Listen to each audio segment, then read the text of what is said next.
Hello বন্ধুরা, welcome back to my channel texture and অ্যারোমাতে তোমাদের অনেক অনেক শুভেচ্ছা, ভালোবাসা, অভিনন্দন। আজকে একটা দারুণ রেসিপি তোমাদের সঙ্গে শেয়ার করব। তো এখানে দেখতেই পাচ্ছ আমি কাজু কিশমিশ ভেজে নিয়েছি, আর এখানে সবজি নিয়েছি হচ্ছে গাজর আর আলু ভেজে নেব। তারপরে তোমাদেরকে দেখাবো কি করব না করব। তোমরা অবশ্যই কিন্তু ভিডিও দেখো, কেউ স্কিপ করবে না। এখানে আমি নুন দিয়েছি স্বাদ অনুযায়ী, একদম অল্প করে। হলুদ হচ্ছে 1 চামচের মতন অল্প করে দিয়েছি।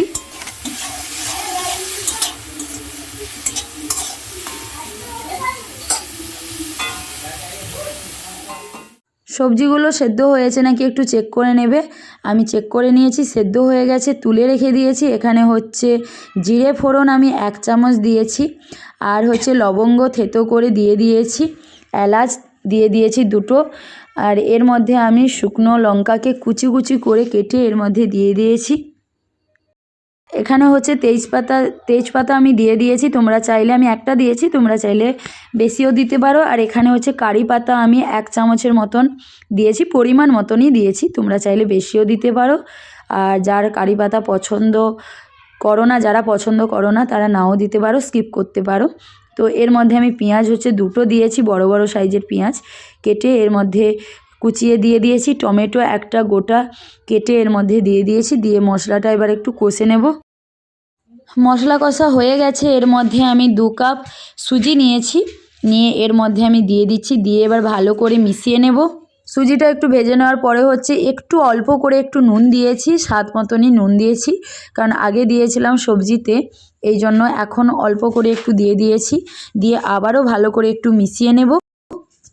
আর এখানে চিনি হচ্ছে 1 কাপের মতন, মানে ছোট কাপের 1 কাপের মতন চিনি দিয়েছি, একদম স্বাদ অনুযায়ী চিনিটা দেবে। তো ভেজে নেওয়ার পরে হচ্ছে ভেজে রাখা সবজিগুলো এর মধ্যে আমি দিয়ে দিয়েছি, দিয়ে এবার ভালো করে আবার মিশিয়ে নেব।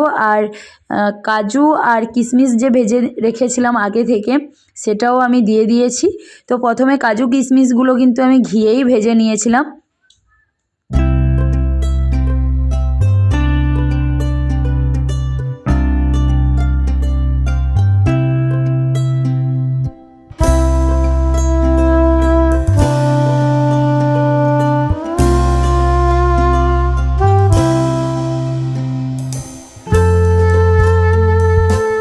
তো ভালো করে মিশিয়ে নেওয়ার পরে অনেকক্ষণ পর আমি একটু অল্প করে জল দিচ্ছি, আর এইদিকে নেড়েও নিচ্ছি।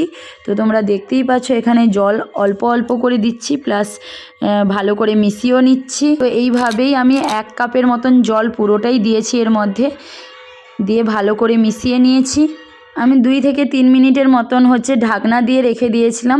একটু ঢাকনা দেবে আর একটু নেড়ে, মানে ভালো করে নাড়াচাড়া করে নেবে, প্লাস একটু ঢাকনা দেবে, এইভাবে একটু সেদ্ধ করে নেবে সুজিটা, কারণ সবজি তো সেদ্ধ হয়ে আছে অলমোস্ট। আর সুজিটার জন্য হচ্ছে ওই 2 থেকে 3 মিনিট আমি ঢাকনা দিয়ে রেখেছিলাম, দিয়ে ঢাকনা খুলে আবারও ভালো করে নাড়াচাড়া করে নিচ্ছি। এখানে আমি অল্প করে একদম ঘি দিয়েছি, তোমরা চাইলে 1 চামচ থেকে 2 চামচের মতনও ঘি দিতে পারো। তো আমি অল্প করে একদম ঘির পরিমাণটা খুব অল্পই রেখেছি, এই জন্য 1/2 চামচের মতন ঘি দিয়েছি, তোমরা চাইলে বেশি দিতেই পারো। এটা হয়ে গেছে, আমি সুন্দর করে একটু গার্নিশ করে দিয়েছি। আর এই ঝাল সুজি রেসিপি যদি তোমাদের ভালো লাগে তাহলে অবশ্যই একটু লাইক, শেয়ার, কমেন্ট আর সাবস্ক্রাইব করে নিও, আর পাশে থাকা বেল আইকন বাটনে ক্লিক করে নিও, তাহলে আমার রান্নার ভিডিও সবার প্রথম তোমাদের কাছে পৌঁছে যাবে। তো আজকের মতন টাটা, সবাই সুস্থ থাকো, ভালো থাকো, আর আমার নেক্সট ভিডিওর জন্য অপেক্ষায় থাকো।